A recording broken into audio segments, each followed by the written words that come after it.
Welcome to Jazzy Aroma. Hello friends, இன்னைக்கு நான் உங்களுக்கு செஞ்சு காமிக்க போற ரெசிபி சாபுதானா வடா.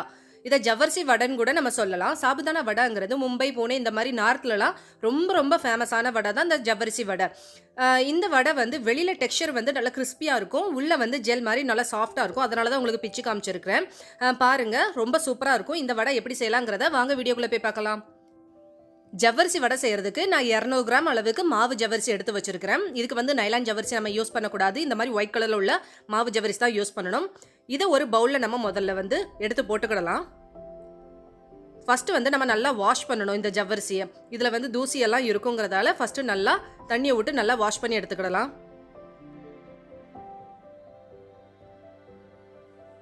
இப்ப பாருங்க, தண்ணியை ஊற்றி நல்லா வாஷ் பண்ணி எடுத்து வச்சாச்சு. அதுக்கப்புறம் நம்ம தேவையான அளவுக்கு தண்ணியை ஊற்றிட்டு ஒரு மூடியை வச்சு மூடி நல்லா ஒரு 30 நிமிஷம் மட்டும் நம்ம நல்லா ஊற வச்சா போதும். 30 நிமிஷத்துக்கு மேலே ஊற வைக்க வேண்டாம். இப்போ பாருங்க, 30 நிமிஷம் ஆயிருச்சு. 30 நிமிஷம் கழிச்சதுக்கு அப்புறம் பாருங்க, ஓரளவுக்கு ஜவ்வரிசி நல்லா ஊறி வந்திருக்கும். இந்த ஸ்டேஜில் நம்ம இதில் உள்ள தண்ணி எல்லாத்தையுமே நல்லா வடிச்சு எடுத்துடணும். இதுக்கு மேலே தண்ணியில் ஊறிச்சின்னா மாவு ஜவ்வரிசி வந்து நல்லா மாவு மாதிரி குழஞ்சு போயிடும். அப்புறம் நம்மளுக்கு வடை வந்து நல்லா வராது. தேவையான இந்த தண்ணியெல்லாம் வடிச்சு எடுத்து நம்ம ஒரு ஓரத்தில் வச்சிடலாம். இப்போ பாருங்க, உதிரா இருக்கும். இந்த ஸ்டேஜில் நம்ம மூடியை வச்சு மூடிட்டு ஒரு 3 மணி நேரம் நல்லா ஊற வச்சிருங்க.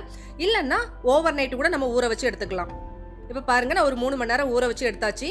நல்லா ஊறி இருக்கும், நல்லா பொலன்னு இருக்கும். பாருங்க, தண்ணி கூட சுத்தமா இல்லாம நல்லா ஒண்ணுக்கொண்ணு ஒட்டாம உதிரா இருக்கும். இதுதான் கரெக்டான கன்சிஸ்டன்சி. இந்த ஸ்டேஜ் வர்றதண்டியும் நம்ம நல்லா ஊற வச்சு எடுத்துக்கணும். இதுல வந்து ஜவ்வரிசி ஊற வைக்கிறது தான் முக்கியமான பங்கு. இதனை சரியா ஊறாட்டி நம்மளுக்கு வடை நல்லா வராது. எண்ணெயில வந்து வெடிக்க கூட செய்யறதுக்கு வாய்ப்பு இருக்கு. இந்த மாதிரி நல்லா ஊற வச்சு எடுத்து வச்ச ஜவ்வரிசியை ஒரு பாத்திரத்துல போட்டுக்கோங்க. அதுக்கப்புறம் இதுக்கு 2 உருளைக்கிழங்கு, மீடியம் சைஸ் உருளைக்கிழங்கு நல்லா வேக வச்சு தோல் உரிச்சு நல்லா மசிச்சு எடுத்திருக்கேன். அதையும் இதோட சேர்த்துக்கோங்க. அதுக்கப்புறம் வேர்க்கடலை வந்து நல்லா வறுத்து எடுத்து பவுடர் பண்ணி வச்சிருக்கேன். நீங்க இன்னும் கொஞ்சம் கூட கரகரப்பா பவுடர் பண்ணி எடுத்துக்கலாம். அப்ப சாப்பிடும்போது டெக்ஸ்சர் இன்னும் கொஞ்சம் நல்லா இருக்கும். ஒரு சிட்டிகை அளவுக்கு சோடாப்பு சேர்த்துக்கோங்க. உப்பு 1 டீஸ்பூன் சேர்த்துருக்கிறேன். உப்பு வந்து உங்களுடைய தேவைக்கு தகுந்த அளவுக்கு சேர்த்துக்கோங்க. அதுக்கப்புறம் 1 டீஸ்பூன் அளவுக்கு ஜீரகம் சேர்த்துக்கோங்க. அதுக்கப்புறம் 2 பச்சை மிளகாய் நான் அரைச்சி சேர்த்துருக்கிறேன். உங்களுக்கு விருப்பம்னா நீங்க வந்து பொடிசா கூட நறுக்கி சேர்த்துக்கலாம். அதுக்கப்புறம் கொத்தமல்லி இலையை பொடிசா நறுக்கி சேர்த்துருக்கிறேன்.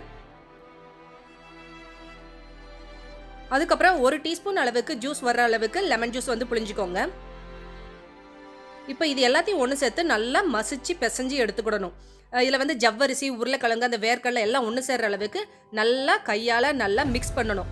அதாவது நல்லா மசிச்சு மிக்ஸ் பண்ணணும். அப்போ தான் வந்து ஜவ்வரிசி வந்து கொஞ்சம் குழஞ்சு வரும். சில இது வந்து முழுசா நம்மளுக்கு இருக்கும். அப்போ வந்து நம்மளுக்கு எண்ணெயில் பொரிச்சு எடுக்கும்போது ரொம்ப நல்லா இருக்கும். ஜவ்வரிசி வடையை நம்ம நோன்பு இருக்கும்போதும் விரதம் இருக்கும்போதும் செஞ்சு சாப்பிடலாம். ஏன்னா இது வந்து விரதத்துக்குன்னே உண்டான வடை தான் இது. ஏன்னா இதில் வந்து வெங்காயம் நம்ம சேர்க்கவே இல்லை. அதே சமயம் வந்து ஜவ்வரிசிலே உருளைக்கிழங்குலே கார்போஹைட்ரேட் அதிகம் இருக்கிறதாலையும் வேர்க்கடலையில் ப்ரோட்டீன் இருக்கிறதாலையும் ஃபுல் டே நம்மளுக்கு எனர்ஜி நல்லா கிடைக்கும். அதனால விரதம் இருக்கும்போது இந்த ஜவ்வரிசி வடையை செஞ்சு சாப்பிடுங்க. இப்போ ஜவ்வரிசி வடை செய்யறதுக்கு மாவை நல்லா மிக்ஸ் பண்ணி வச்சாச்சு. இப்போ வந்து வடையா தட்டலாம். அதுக்கு கையை நல்லா ஈரம் பண்ணி வச்சுக்கோங்க.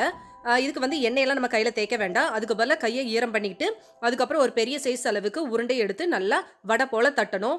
ரொம்ப தட்டக்கூடாது. அதாவது நம்மளுக்கு வந்து கட்லெட் மாதிரியும் பேட்டிஸ் மாதிரியும் நல்லா மெத்துன்னு கொஞ்சம் உருண்டையாக இந்த மாதிரி தட்டி எடுத்துக்கணும். அப்போ தான் இந்த வடை வந்து எண்ணெயில் போடும்போது மேலே நல்லா கிறிஸ்பியாக உள்ள சாஃப்டாக சாப்பிட்றதுக்கு நல்லாயிருக்கும். பாருங்கள், இந்த அளவுக்கு திக்னஸாக நம்ம நல்லா ஷேப் பண்ணி எடுத்து வச்சுக்கலாம். இதே மாதிரி எல்லாருமே ஒரு 4-5 வடையை மட்டும் நம்ம தட்டி எடுத்து வச்சுக்கலாம். இப்போ எண்ணெயில் பொரிக்கிறதுக்கு நம்மளுடைய ஜவ்வரிசி வடை வந்து ரெடி ஆயிருச்சு. அதுக்கு அடுப்பை பற்ற வச்சுட்டு ஒரு கடாயை வச்சுட்டு தேவையான அளவுக்கு எண்ணெயை ஊற்றிட்டு எண்ணெயை நல்லா சூடு பண்ணுங்க. எண்ணெய் இதுக்கு வந்து ஹை ஃப்ளேமில் வச்சுட்டு நல்லா சூடு பண்ணணும். நல்லா சூடானதுக்கு அப்புறம் தான் நம்ம வந்து தட்டி வச்ச வடையை வந்து எண்ணெயில் போடணும். எண்ணெய் நல்லா சூடானதுக்கு அப்புறம் போட்டால் தான் நம்மளுக்கு இது கிறிஸ்பியான டெக்ஸ்சர் வரும். அதுக்கப்புறம் மீடியம் ஃப்ளேமில் வச்சுட்டு ஒரு பக்கம் நல்லா பொன்னிறமாக தாண்டி வெயிட் பண்ணணும். நல்லா ஒரு பக்கம் பொன்னிறம் ஆனதுக்கப்புறம் கரண்டியை வச்சு நம்ம திருப்பி போடணும். இப்போ பாருங்க, ஒரு பக்கம் பொன்னிறம் ஆயிருச்சு. நல்லா இப்போ திருப்பி போட்டு இன்னொரு பக்கமும் நல்லா பொன்னிறமாகறதாண்டி வெயிட் பண்ணணும். இந்த ஜவ்வரிசி வடையை பொறுத்த வரைக்கும் 2 பக்கமும் நல்ல பொன்னிறம் ஆனதுக்கப்புறம் நம்ம எடுத்து சாப்பிட்டோம். ஆனால் சூடாகவே செஞ்சு சாப்பிட்டா மட்டும் தான் இந்த ஜவ்வரிசி வடை வெளியில் கிறிஸ்பியாக உள்ள சாஃப்டாக இருக்கும். இந்த ஜவ்வரிசி வடை ஆறுனதுக்கப்புறம் சாப்பிட்டோம்னா டேஸ்ட் இருக்கவே இருக்காது. கிறிஸ்பினஸ் போயிடும். அப்போ நல்லாவே இருக்காது. அதனால சூடாகவே செஞ்சு சாப்பிடுங்க. அப்போ தான் சூப்பராக இருக்கும். இந்த ஜவ்வரிசி வடை வந்து நீங்களும் உங்கள் வீட்டில் செஞ்சு பார்த்துட்டு எப்படி வந்துச்சுங்கிறது எனக்கு கமெண்ட் பண்ணி சொல்லுங்க. அதோட இந்த வீடியோ பிடிச்சிருந்துச்சுன்னா உங்கள் ஃப்ரெண்ட்ஸுக்கு ஷேர் பண்ணுங்க, லைக் பண்ணுங்க, கமெண்ட் பண்ணுங்க, சப்ஸ்கிரைப் பண்ண மறந்துடாதீங்க.